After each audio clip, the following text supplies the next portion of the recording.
All right, here we go. All right, good afternoon, everybody. Welcome to Venture Lab's Female Founder Speaker Series. This month's guests are Kacie, Lett and Katie Mullins, co-founders of It All Media, and back again by popular demand. Let's go. Over to you, Melissa. All right, thanks so much. Hey, ladies, and hi, everyone. I am Melissa Hefner with Georgia Tech's Venture Lab and co-creator with my colleague Sarah Henderson of the Female Founders Program. This is an entrepreneurship program by women and for women. Last November, Kacie and Katie joined us to share their founder story for It All Media.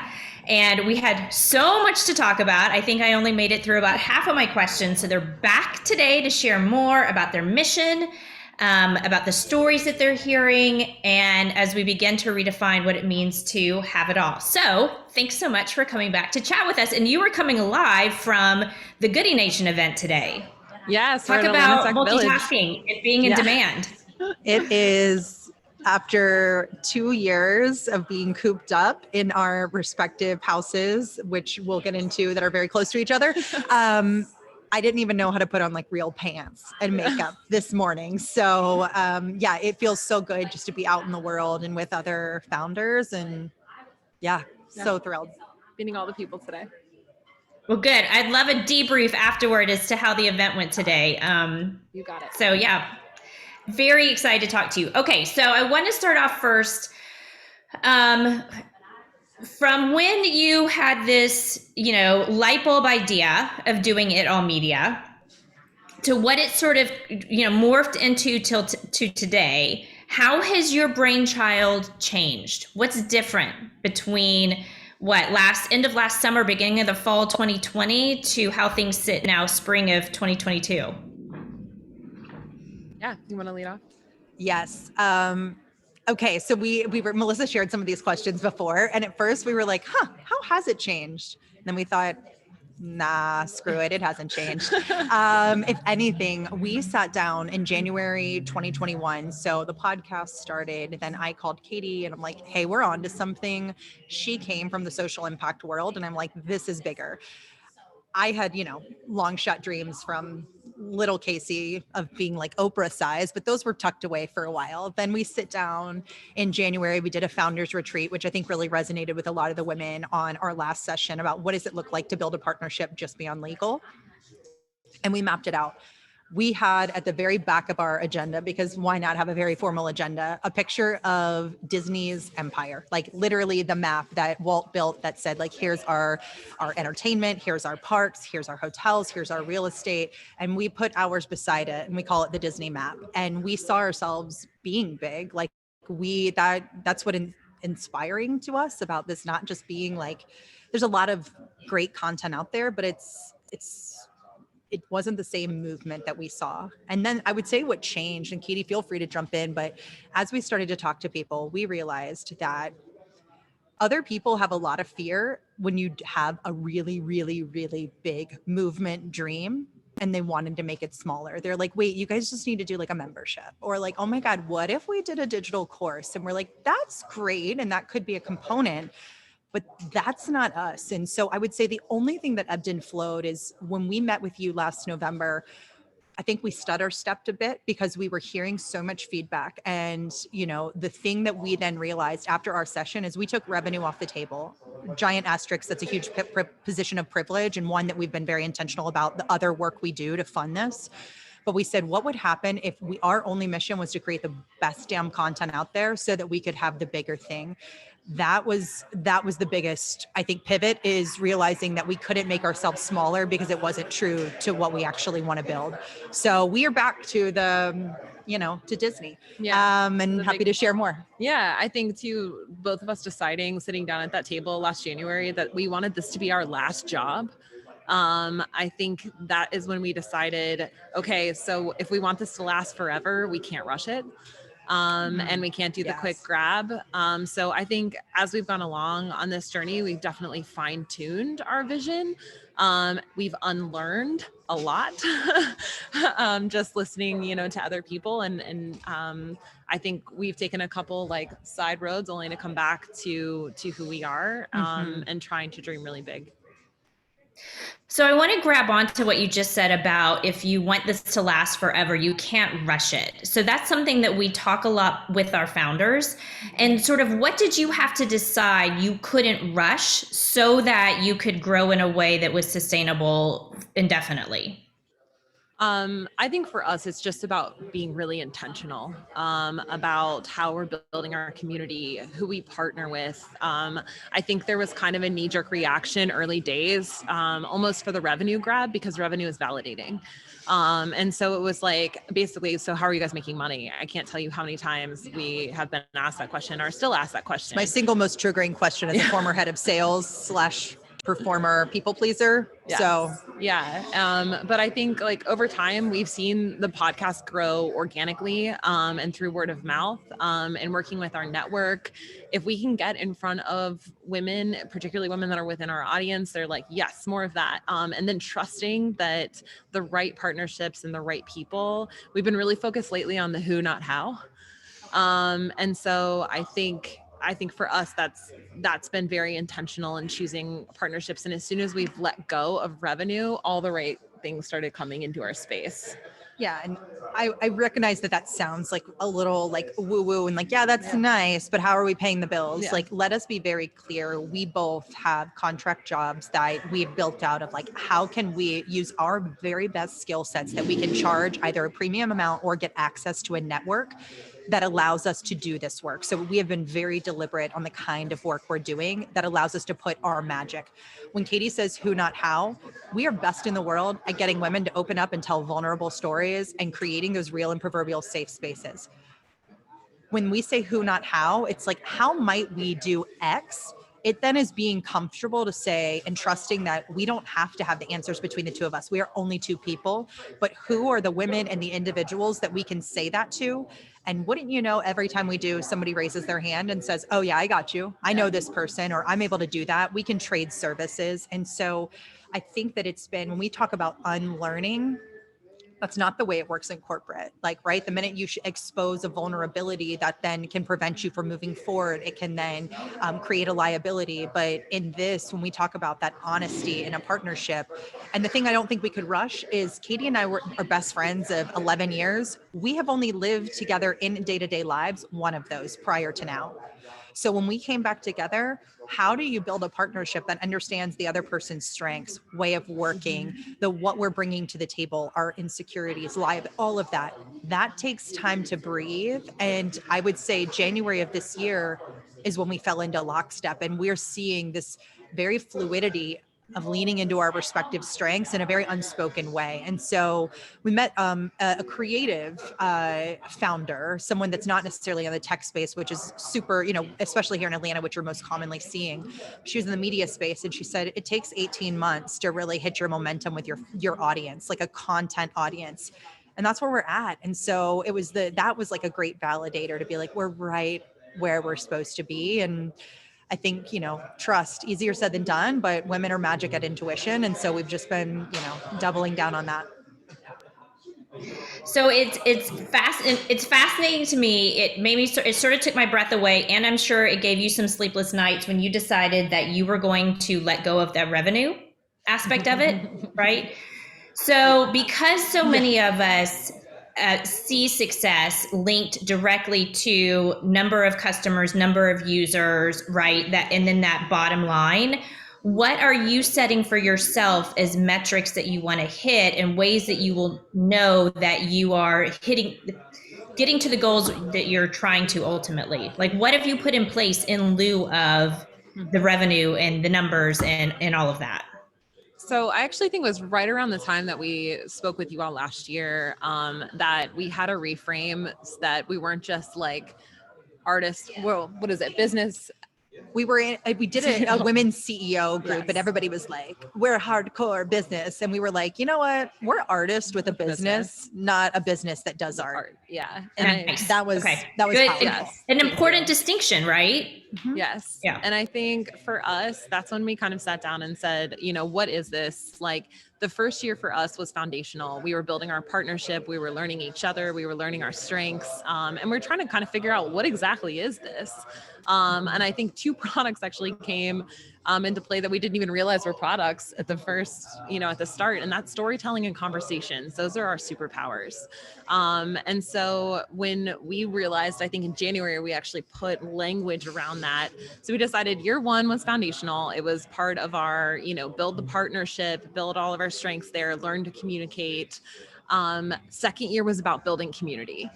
So when we pulled revenue off the table, it was like, we want to make the best damn content and we want to put it in front of as many women as possible, however they consume content. And then year 3, we were like, revenue will start coming to us naturally if we continue to stay really authentic to that goal of making the best possible content we can. And so non-monetary goals that come with that is watching the organic growth of the podcast. We've done 0 paid advertising on the podcast and have 10,000 listeners. That right there is validation of like our audience is present. Yeah. We had a great advisor, friend, and co-creator who I believe is part of the Female Founders group, Kathleen Curry. And she said to us recently, let's stop pushing just blind audience. That's actually not what we want. We want engaged audience. And so I think that talk about vanity metrics. Oh my God, 10,000 people. That's great. Love that. Yep. That feels really great. But of those people, who is actually putting dollars behind that and saying that we want more, we want to go deeper in this. So that was a great reframe. And then again, I know it sounds, maybe a bit more intangible, but when we walk away from interactions with meetings and we are vibing, and you all know this, it's like you are in your flow. You are like, I was put on this earth to do this thing. When we are in that state, and thank God we have each other because we can look to the other person and be like, you're feeling this too, right? That's validating. But when we're there, we just see this mass, like people following up, asking us to be a part of this. Come tell a story. Do you want to do a content? And so we've had enough time now to see that those feelings, they're not the soft metrics. Those are actually very powerful when you're building authentic audience. And I think that's what we're seeing. And I'm hoping for more content coming out around this like media and creator economy, because it's not the one-to-one metrics that we see in a more traditional like tech, SaaS kind of business. Yeah, no, that's really helpful. And one of the things we talked about yesterday, we've got a female founders cohort going on right now, and we had a guest speaker, Lisa Morris, come and talk with us, and she talked a lot about what your soul needs as a founder, as a business person, as a woman. And so beginning to, and I love that we're artists with a business, right? Who are you as humans? Who are you as soulful people? And then what do you create as a result of that adds value?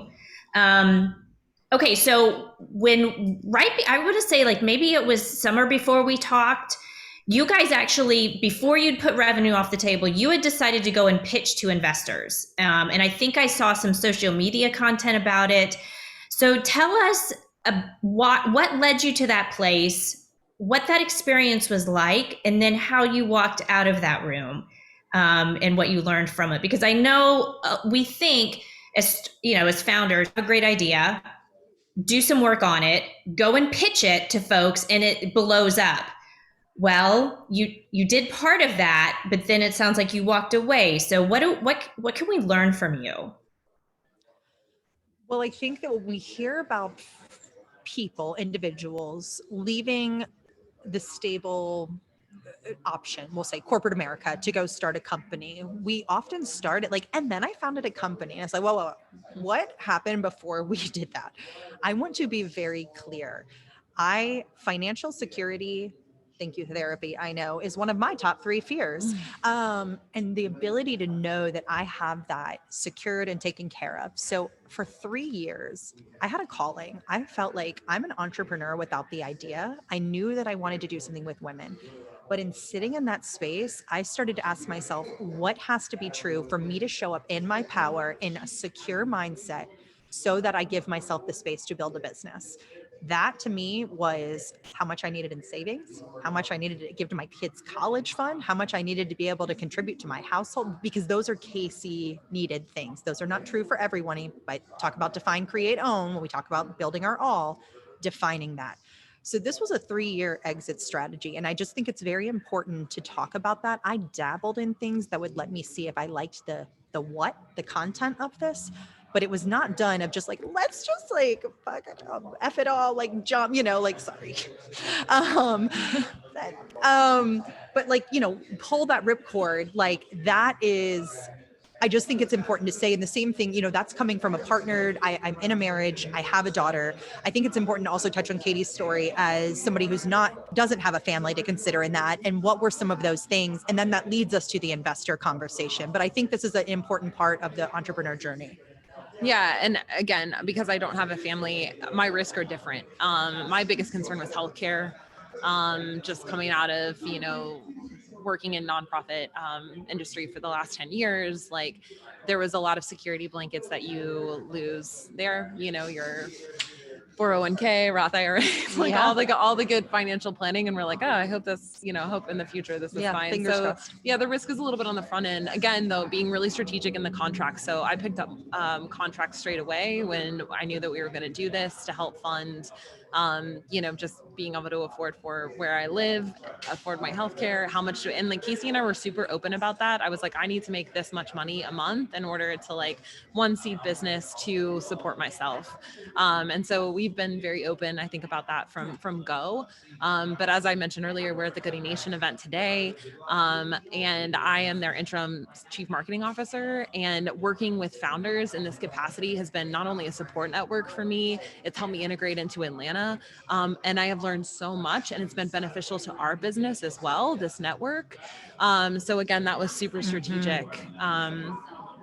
And just, I think starting and making those really intentional decisions around funding. Yeah.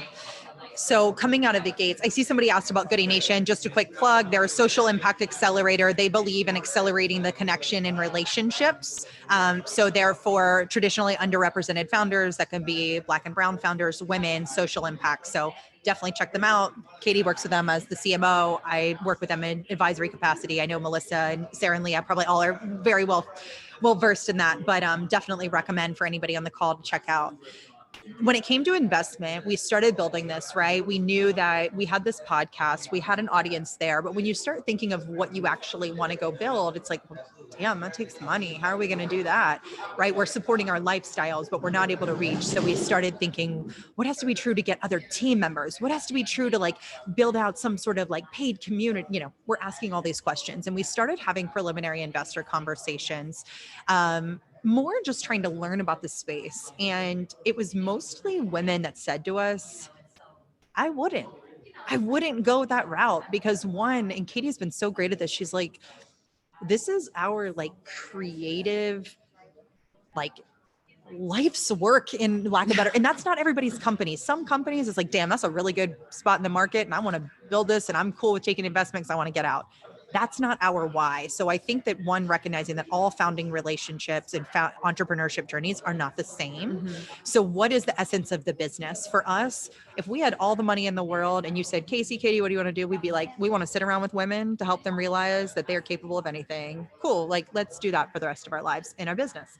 And that made change of the function. So when we started going to those conversations, the questions that we were being asked, they didn't align with the ethos of our business. Not all money is good money. And so there's a woman that's in our network. She's, a well-versed serial, early stage team member, has, I think, strong interest in, investing or working with us in some capacity. What we have done is built strong relationships and know that should we come to a specific ask, that we know that that door is open, but we are not looking for just carte blanche. Like, let's just get money in here. We're looking at what is the SBA offer. We're looking at like, what are crowdfunding options like a Republic, which is for unaccredited investors to invest. It's an alternative way that looking and really thinking about the community essence. We have some preliminary revenue channels around Patreon where you support creators. But what we realized is that the minute you take money, there's always an exchange. Money is not free money. And so the essence of what we are building, the first thing people ask is, what else does this look like? And they started pointing to companies and organizations and founding stories that we did not want to do. We did not want to be. So to say that money is forever off the table, I think, like, who knows what the future holds. This is the first time, though, in the past, call it in July will actually be a year of founding, as officially launching the business. This is the first time that we can see there is team and the right people, talk about that who, not how, where capital could be supportive to us. Up until now, it would have been vanity and external validation. It wouldn't have been in pursuit of the company. And let me tell you, that is a really hard pill to swallow, and like putting ego aside, because yes, would it be easier to say there's money in the bank? But I'm actually reading a book right now called Stretch, and it's about chasers versus stretchers. And it's like the ability, like resourceful people are those that stretch. And Katie's always like, we're bootstrappy. What is it? We are a struggle through growth family. Yeah, we're a struggle through growth family. That's what she tells her plants that are dying inside her house. That I'm like, we could put some Miracle Grow. She said, no, baby, we're struggle through growth. So I think that it's, it's not a one size fits all, but it's like value aligned questions. Yeah. And I mean, in truth with that though, as partnerships have come into our space, we have struggled with the fact that our numbers aren't what they need to be for like larger organizations to invest at this point. So we're pivoting and we're doing content creation with them. And looking at like, how do we grow together? How can we help you make content so that you can use it, we can use it, and maybe ultimately knowing that the payoff will come later. As we, build together, we're finding companies that are in kind of a similar stage that we are. And so I think that's been a piece of that as well. And we're also looking at what are our strengths and skill sets. And so much of that is what we're learning now. So we're starting to build some workshops, that I think will, benefit hopefully both our growth and understanding of where we are in this space, but also other women, and can help us seed the business. So I want to circle back to the initial goal, right? What Kacie, what you said, I knew that I wanted to help women, right, and help them tell their stories and talk through that.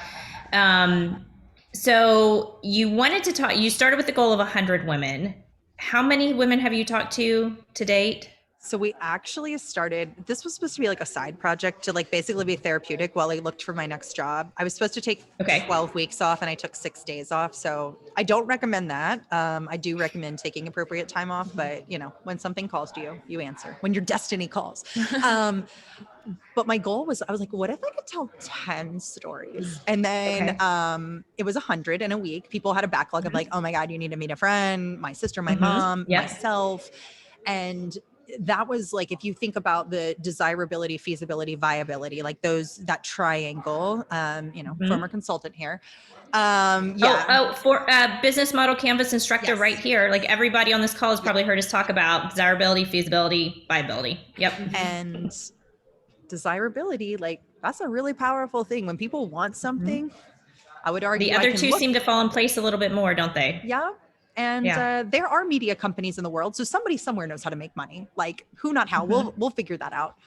But that was, so now, I mean, gosh, we've probably on the podcast had like a fully recorded, probably over 100 conversations, which are really in-depth interviews. If you think about like design thinking, they're in-depth interviews. That's how we realized that we had this body of research.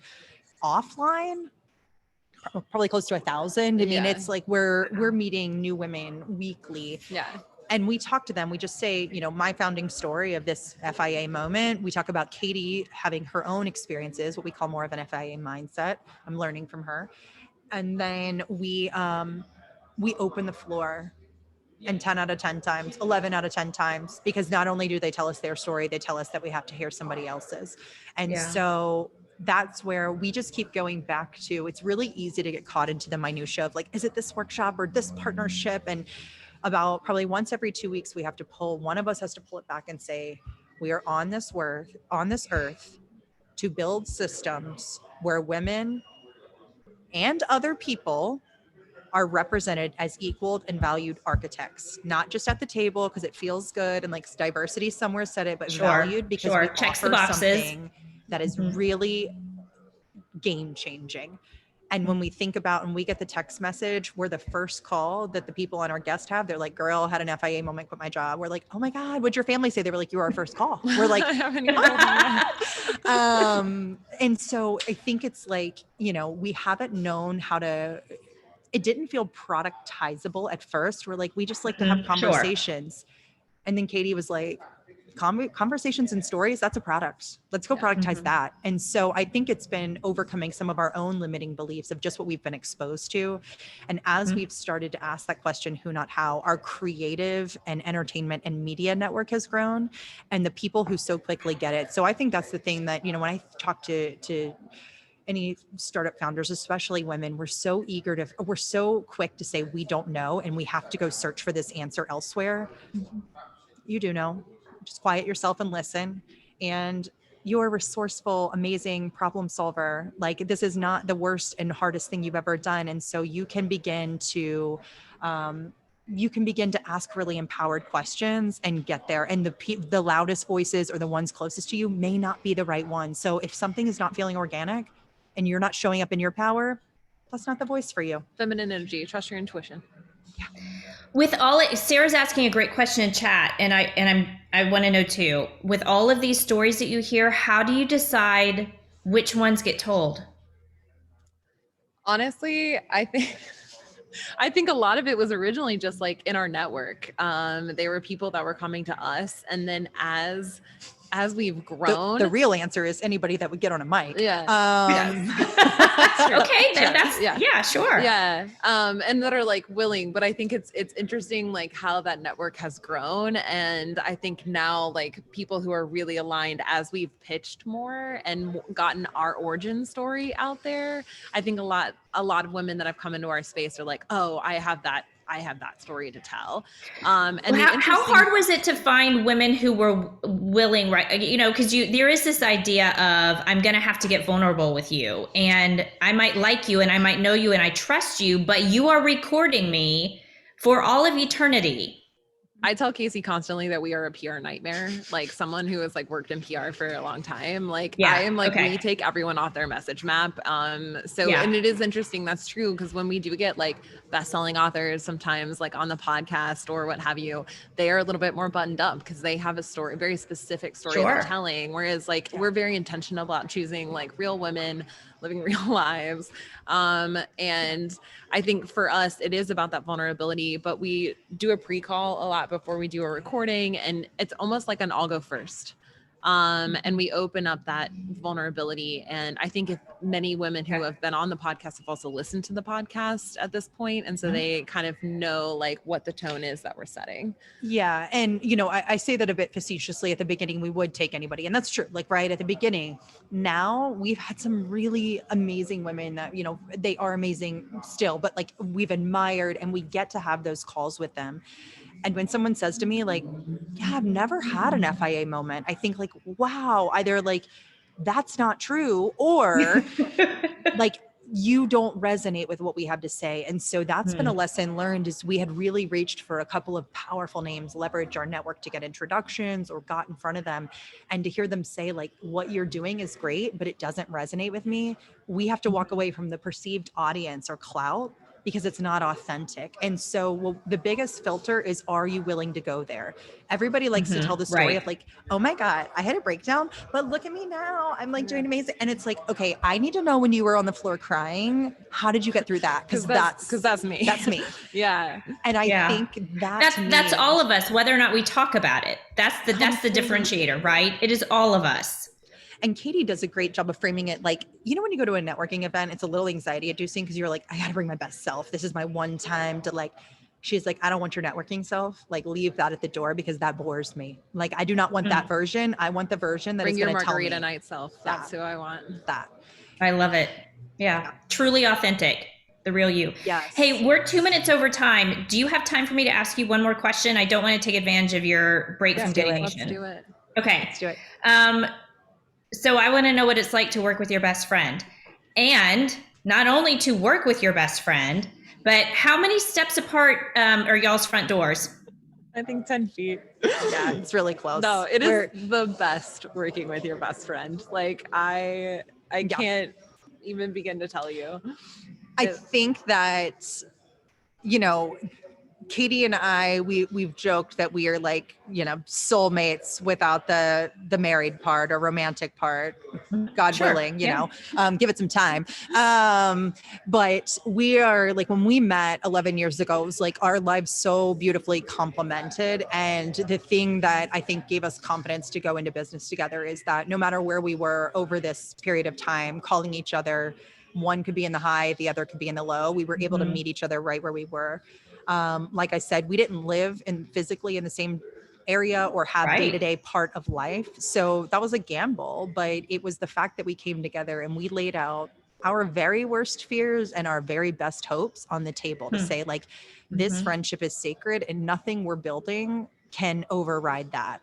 And so what has to be true in order to create this protective cocoon? And that's sitting in the beauty. Katie the other day was reminded, somebody said, you know, what's really cool is that you just walked over at 8 o'clock in the morning and had coffee with your best friend. And that's like the beginning of a work day. And my daughter's there, you know, chilling. And we have to remind ourselves that like, this is why we did this. And Audrey McLaughlin, who is on your show, I know, or, you know, series, she's been a guest on the podcast and we've gotten a chance to know her. And she goes, these are the days you're going to look back on and miss and like yearn for. Yeah. And so I think that's like, if we want this to last forever, this is a part of it, and that we don't need to rush this either. Right. And I think we're both and you don't want to ever have to yearn for it. Yeah. Right? Yeah. I don't want you to ever have to yearn for it now. Me too. Yeah. No, it's wonderful. I think we're both trying to be fiercely present, enjoy this journey, be that what it may. And yeah, and just appreciate one another. Luckily, we're both really strong communicators. And so we put even when it's very hard. Even when it's very hard. And I'm grateful. But yeah, it is kind of a joke because I do live in the carriage house in the backyard. We are best friends. We are business partners. We went all in. I mean, if that isn't really a commitment of how much this business is going to happen, it's like we put it all on the line, baby. Yeah. Yeah. Well, this is wonderful always. And I still didn't get to all my questions. But it is I guess that such means a another delight time, to Melissa. talk with We'll you and for you to share your authentic story and your authentic selves and to give us the space to say, they don't have all the answers figured out. And they look like they're absolutely put together, but they're telling me that this is still hard and it's not. And okay, I can relate to that, right? I can see myself in that of wanting to walk in with my networking self, but ultimately needing to present my margarita night self. Thanks. Thanks for being with us. Thanks for talking with all of our founders on the call today. Always a pleasure to catch up with the two of you. Hey, please feel free to connect with us on LinkedIn, anyone on the call, and you can go to itallmedia.co and sign up for our newsletter. /join. Yeah. itallmedia.co/join. We are launching some programming this summer along with, you heard it here first, No Book Tour. So coming very soon, please, everybody go follow, get on the list because it's going to be amazing. Thank you. And we will share a recording of this with everyone. I know that some folks, it looks like some folks were taking furious notes, and you can go back and listen to it again. Anyway, a pleasure as always. Thank you so much, Kacie and Katie. Love you guys. Appreciate Bye, it. everyone. Take care. We love Bye. Georgia Tech. Yes. Bye. Bye. Bye, guys. Thanks again. See you. See ya.